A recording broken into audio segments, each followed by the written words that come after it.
भाजप लुटलेला पैसा जनतेमध्ये वाटतंय असा आरोप करताना संजय राऊत थोडंसं आत्मपरीक्षण करा. साधारणतः 2.5 वर्षामध्ये रोज 100 कोटी रुपयाची वसुली तुम्ही करत होतात. हा हिशोब लावला तर जवळपास 9.5 लाख कोटी रुपये तुम्ही महाराष्ट्राचे लुटलेत. त्या 2.5 वर्षात 9.5 लाख कोटी रुपये लुटून तुम्ही त्या निवडणुकीमध्ये त्या पैशाचा गैरवापर केला. या 9.5 लाख कोटीचा आधी हिशोब द्या. भारतीय जनता पार्टी पैसे वाटून निवडणूक जिंकत नाही तर जनतेची सेवा करून, लोकांची सेवा करून, लोकांची कामं करून, लोकांचा आशीर्वाद घेऊन निवडणूक जिंकते. तुमच्यासारखं रोज 100 कोटी रुपये वसुलीचं टार्गेट भारतीय जनता पार्टीचं सरकार देत नाही. हे संजय राऊतांनी ध्यानात ठेवावं. नसरापूर प्रकरणातील आरोपीला कठोरातली कठोर शिक्षा व्हावी यासाठी मुख्यमंत्री देवेंद्रजी फडणवीस स्वतः या प्रकरणामध्ये लक्ष घालतायत आणि या प्रकरणातलं पूर्ण प्रकरण हे फास्ट ट्रॅकवर चाललं पाहिजे यासाठी राज्य सरकारच्या वतीनं प्रयत्न केला जातोय आणि आरोपीला फासावर लटकवण्याचं काम निश्चितपणे केलं जाईल. संजय राऊत, तुम्ही या प्रकरणामध्ये विनाकारण बिनबुडाचे आरोप करू नका.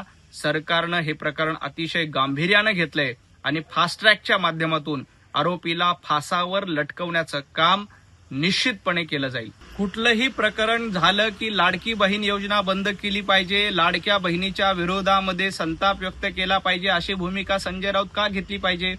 लाडक्या बहिणीचा आणि या प्रकरणाचा संबंध काय? या प्रकरणामध्ये सरकार अतिशय सजग आहे.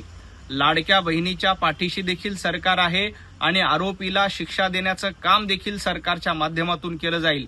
त्यामुळं उठसूट लाडकी बहीण योजना बंद करा, लाडक्या बहिणीचे पैसे तुम्हाला का खुपतात?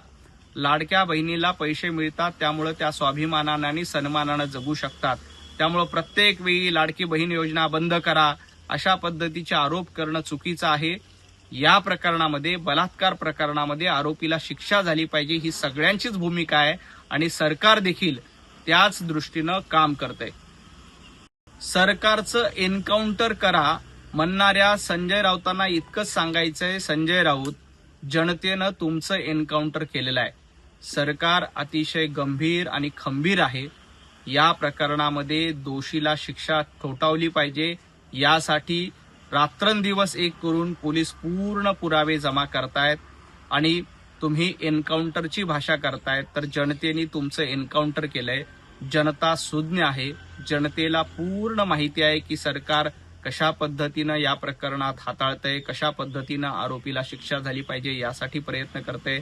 तुम्ही मात्र विनाकारण राजकीय चिखलफेक करण्याचं काम करतायत. या प्रकरणात तरी संजय राऊतांनी राजकारण करू नये. तुम्हाला राजकारण करण्यासाठी इतर शेकडो प्रकरणं आहेत. या प्रकरणामध्ये जर का तुम्ही राजकारण केलं तर जनता तुमचं एन्काउंटर केल्याशिवाय राहणार नाही. सरकार विरोधात बंड करा, सरकार विरोधात आंदोलन करा, सत्ताधाऱ्यांनी आंदोलन करावं, विरोधकांनी आंदोलन करावं. संजय राऊत, महिला अत्याचाराबद्दल बोलण्याचा अधिकार तुम्हाला आहे का? ज्या पद्धतीनं पाटकर नावाच्या भगिनीला तुम्ही त्रास दिला, पाटकर नावाच्या भगिनीशी छेडछाड करण्याचं काम तुम्ही सातत्यानं केलं. त्या बहिणीला पुस्तक लिहू देत नाहीत. त्यामुळं महिला अत्याचाराबद्दल संजय राऊत तुम्ही न बोललेलं बरं. महिलांबद्दल सरकारचं धोरण अतिशय सक्षम आहे. या प्रकरणात आरोपीला निश्चितपणे शिक्षा होईल. त्याला फासावर लटकवण्याचं काम सरकारच्या माध्यमातून केलं जाईल. परंतु तुम्ही पाटकर फाईल्समध्ये कशा पद्धतीनं महिलांचा सन्मान केलाय ते आरसा उघडून बघा. तुम्हाला तोंड दाखवता येणार नाही. त्यामुळे महिला अत्याचाराबद्दल तुम्ही बोलू नका. खासदारांना किती निधी मिळतो, खासदारांना किती निधी दिला जातो हे सांगण्याच्या भानगडीत संजय राऊत पडू नये. तुमचे एक एक साथीदार उद्धवजी ठाकरेंना कंटाळून, संजय राऊतांना कंटाळून, आदित्य ठाकरेंना कंटाळून वेगवेगळ्या पक्षामध्ये जात आहेत ते बघा. संजय बंडू जाधव यांनी जी भूमिका घेतली ते आत्मपरीक्षण करा. कशा पद्धतीनं तुम्हाला रोज लोक नावं ठेवतायत आणि तुमच्यापासून दूर जात आहेत. आणि राहिला प्रश्न निधीचा, 2.5 वर्ष महाविकास आघाडीचं सरकार असताना भारतीय जनता पार्टीच्या आमदारांना तुम्ही किती निधी दिला होता?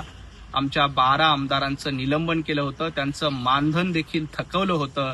त्यामुळं बंडू जाधव जे बोलले, थोडंसं आत्मपरीक्षण करा आणि मग इतरांना सल्ले द्या. एबीपी माझा, उघडा डोळे बघा नीट.